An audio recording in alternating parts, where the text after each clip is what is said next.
Дел од факултетот, неговата мисија е една од мисиите нели да те научи да стигне, ама делот Да ти покаже Од каде тока си за и таму. да ти каже дека не си за тука. И тоа се прави со држање на стандард у прва година, на тие basic, тие математиките, калкулуси. Треба тоа биде да корне онака на високо ниво и да видиш ти дали си за тука човек онака. А не дај на некој ниско ниво, нешто со една нога, со клатење, да пројдеш и ќе се мачиш, ќе завршиш факултет, ќе почнеш професија што нит те интересира, нит што твоите те натерале тука да идеш, зашто било пропулзивно, се бавало на пазарот, биле високи платите, не знам што, можеш од дома да работиш, од странство.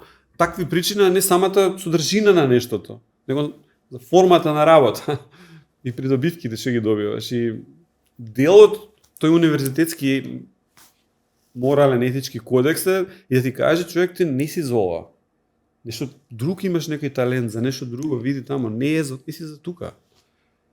И тоа е едно од злосторствата што го прави универзитетот, што не држи ниво за да им каже на луѓето дека не се за тука, за тој факултет, може за некој друг се или нешто. Така. Доста комплицирано. Јас баш знам за мојот случај, беше исто така, бидејќи си доста млад, значи имаш 18 години и сега кога сите ќе запишат факултет, јас иначе маркетинг агенцијата моја првично почнав како дизајнер да правам и тоа го имав уште од 14 години, значи јас веќе на 18 години тоа го имав како бизнис развиено, заработов бизнис, заработував, сакав во таа насока во креативна индустрија да бидам, бев all in таму веќе влезен. И ајде сите другари отидоа на Финки, као знаеш, па сите отидоа, као јас ќе отидам.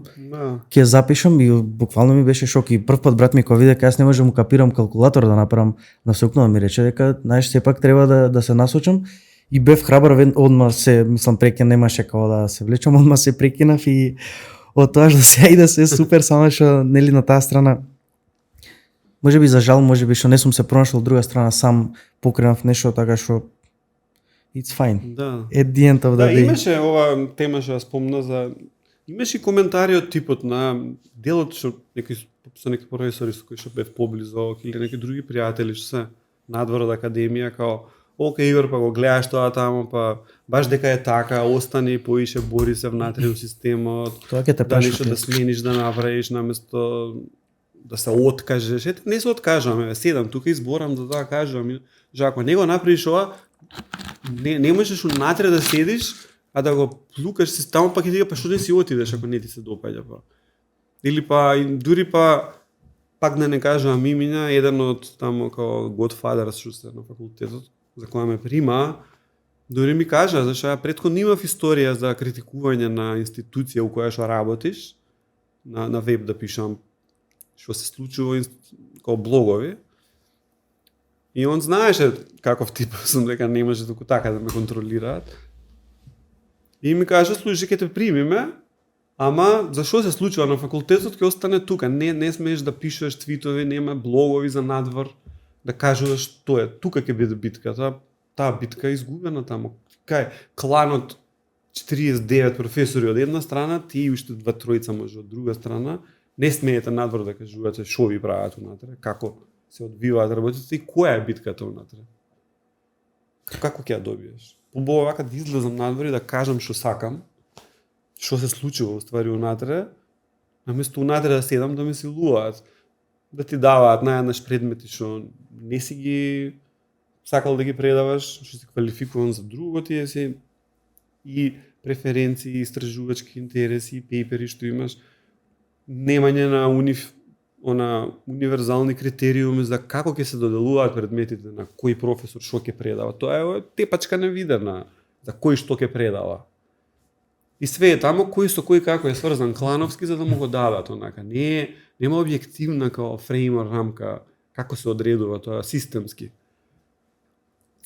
Или генералниот проблем е тој decision making што се правеше на факултетот беше оставен на некое субјективно ниво. А баш тоа што ние се занимаваме со компјутеризација, односно автоматизација на decision makingот, баш требаше ние да бидеме пример за институција каде што сите оние човечки проблеми, неправди што настануваат, нетранспарентности, за како се носат одлуките, кој што ќе предава, у колку саат ќе предава, и тука имаш тепачки, едни ќе стават 8 саба или 4 попладне, неколку 10 и 12 што се најпосакувани термини. У која просторија? Еден ќе го бутнат у подрум да предава, друг у некој убав амфитеатар од тие малку што ги има расфрланите на факултетот. Значи има еден куп неправди на некој начин. И наместо да се направи сега, тешко е тоа, но се прави. Има предмети има на факултетот кај што се предаваат тие работи како се прави автоматизација на decision making, да е објективен и транспарентен.